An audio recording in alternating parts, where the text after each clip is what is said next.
बहुत बहुत एक्साइटेड हूँ। मेरी पिक्चर थिएटरों में बहुत सालों के बाद आ रही है। हर एक्टर को हर बार अपने आप को रीइन्वेंट करना ही पड़ता है। बॉलीवुड एक्ट्रेस काजल अपनी अपकमिंग फिल्म मां को लेकर चर्चा में है। वहीं इन दिनों वे जोरों शोरों से अपनी फिल्म के प्रमोशन में जुटी हुई हैं। इसी बीच एक्ट्रेस ने पापाराजी के बिहेवियर पर सवाल उठाए। तो चलिए हम आपको बताते हैं कि आखिर काजल ने क्या कहा। दरअसल हाल ही में एक इंटरव्यू के दौरान काजल ने ये कहा है कि मैं पापाराजी संस्कृति को लेकर थोड़ी सचेत रहती हूँ। मुझे लगता है कि पापाराजी उन जगहों पर भी आ जाते हैं जहाँ उन्हें नहीं आना चाहिए। काजल ने आगे ये भी कहा कि मुझे ये चीज बहुत ही अजीब लगती है जब पैप्स किसी के अंतिम संस्कार में एक्टर्स के पीछे पीछे उनकी तस्वीरें लेने के लिए भागते हैं।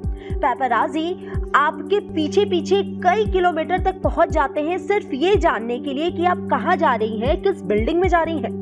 ये बहुत ही परेशान करने वाली बात है। अगर मैं कोई सेलिब्रिटी नहीं होती और अगर मैं एक आम इंसान होती तो क्या मैं आपको पुलिस के पास नहीं ले जा सकती थी और कहती कि ये व्यक्ति मेरा पीछा कर रहा है, तो अब मुझे पुलिस को क्या बताना चाहिए। और इस तरह से काजल ने अपनी भड़ास पैपाराजी पर निकाली है। खैर आपको क्या लगता है हमें कमेंट बॉक्स में जरूर बताएं। वही हम आपको बता दें कि हाल ही में एक्ट्रेस ने अपनी फिल्म मां के बारे में कई सारी बातचीत की है। तो चलिए हम आपको दिखाते हैं उनका ये लेटेस्ट इंटरव्यू। बहुत बहुत एक्साइटेड हूँ। मेरी पिक्चर थिएटरों में बहुत सालों के बाद आ रही है and I am very happy to say that 30 odd years के बाद जो है काम करते हुए I think I am really happy that I have a film coming to the theatre screen. लोगों ने अक्सर आपको रोमांटिक मूवीज में देखा है, रोम कॉम्स में देखा है, एक अलग अवतार आपका देखने मिलेगा। क्या कहना चाहेंगे ऑडियंस को? मैं इतना ही कहूँगी कि इट इज़ हर एक्टर को हर बार अपने आप को रीइन्वेंट करना ही पड़ता है और इसमें भी मैंने कोशिश की है कि मैंने कभी सोचा भी नहीं था कि मैं हॉरर पिक्चर करूँगी भी।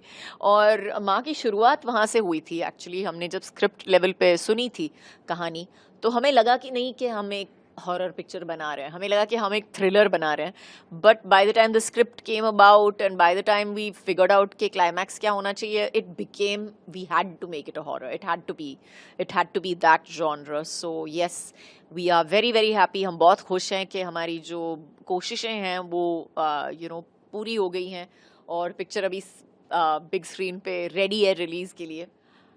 एक तो मुझे लगा कि पूरी स्क्रिप्ट अच्छी है, it was a good tight script and सब ऑफ कोर्स सबसे ज़रूरी बात है कि आई थिंक इसका जो किरदार था, किरदार का नाम है अंबिका पिक्चर में और हम काली माँ के बारे में बात कर रहे हैं। तो जहाँ से कहानी शुरू होती है, I am a big mythological buff, I love mythology. हमारी जो इंडियन माइथोलॉजी है, हमारे पास कितनी कहानियाँ हैं, तो I think it was one of my favourite stories. So I think that's the reason basically. So जैसे आपने माँ काली की बात की, आपका एक बहुत ही स्पेशल एंड स्पिरिचुअल कनेक्शन है माँ काली के साथ एंड लोग अक्सर देखते हैं दुर्गा पूजा के टाइम आपकी भक्ति भी देखते हैं। चलिए, आप कितना डेप्थ लगा आपको इस मूवी में अपने कैरेक्टर में? आई थिंक किरदार में इतना पता नहीं डेप्थ आया है या मैंने कोशिश की है या जो भी है, मुझे लगता है। लेकिन पिक्चर में मैं ज़रूर कहूँगी कि मुझे आई फेल्ट कि माँ का हाथ है हमारे सर पे और हम जो भी कर रहे हैं वो सही ही कर रहे हैं। जो भी निर्णय हम ले रहे हैं पिक्चर के बारे में वो भी सही ले रहे हैं, क्योंकि मुझे लगा कि कहीं ना कहीं वो हमें बता रही है कि हमें क्या करना चाहिए, किस तरह जाना चाहिए। और I am very grateful that I have done this film, I am very grateful to her. So how is that perception of motherhood has changed when you do such roles? I don't think my perception has changed at all. I think माँ जो होती है वो एक अद्भुत चीज़ बन जाती है जब उसका बच्चा पैदा होता है। वो उसमें पता नहीं एक अंदरूनी शक्ति आ जाती है सब कुछ करने के लिए। और go without sleep for 6-7 months, आप सो नहीं रहे हो, ठीक से खाना नहीं खा रहे हो, जो भी कर रहे हो और ऊपर नीचे भाग रहे हो, सब कुछ मैनेज कर रहे हो सिर्फ इस एक छोटी सी नन्ही सी जान के लिए। तो it's something that is just there inside you, it happens to you. और सब करते हैं, ऐसा कुछ नहीं है कि कोई you don't have to be specially intelligent or specially weak or specially strong to do that. I think all mothers do that, हर एक माँ अपने बच्चे के लिए करती है. एंड हमारी हमारी कहानी का ये जो मेन बेस है वो भी यही है कि जब बच्चे पे बात आती है तो मतलब कोई रोक नहीं सकता है आपको. एंड बात करूँ मैं अजय सर की, तो कुछ टाइम पहले अजय सर की एक फिल्म आई थी शैतान, जो एक काफ़ी सक्सेसफुल मूवी थी, एंड अब आप भी एक हॉरर मूवी कर रही है. सो क्या वो कनेक्शन लगा, क्या अजय सर से आपकी इस बारे में जब बातचीत हुई तो क्या उन्होंने कुछ ऐसे पॉइंट्स या कुछ ऐसी चीज़ें बताई जो आपने अपने कैरेक्टर में डेवलप की हो, या स्टोरी को लेके कब आपने डिस्कशन की कि अब भी उनकी एक रिसेंट मूवी सक्सेसफुल थी, अब मैं भी एक कर रही हूँ, तो क्या कभी ऐसे कोई डिस्कशन हुई? ऐसा कोई डिस्कशन नहीं हुआ था, लेकिन ज़रूर लाइक ऐसे he is a very hands on producer, और इस फिल्म के मतलब हर पार्ट में उन्होंने बहुत ही ध्यान दिया है, from the script to the music to the VFX also for that matter. So I think VFX is a huge part of the film. और जैसे कहते हैं ना, VFX को भी शूट करना वो एक अलग ही गेम है बेसिकली. तो उन्होंने पूरी मतलब डिटेल में ही is been a very very hands on producer, I would say. Industry में आपको 30 साल हो चुके हैं, इतने सारे कैरेक्टर्स आपने किए हैं.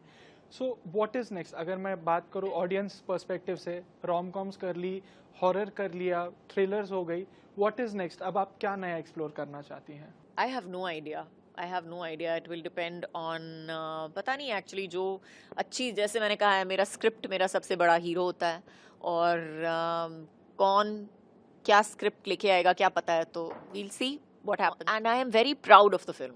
आई am very very proud of the film. I think we have made a very good film. हमने बहुत अच्छी पिक्चर बनाई है.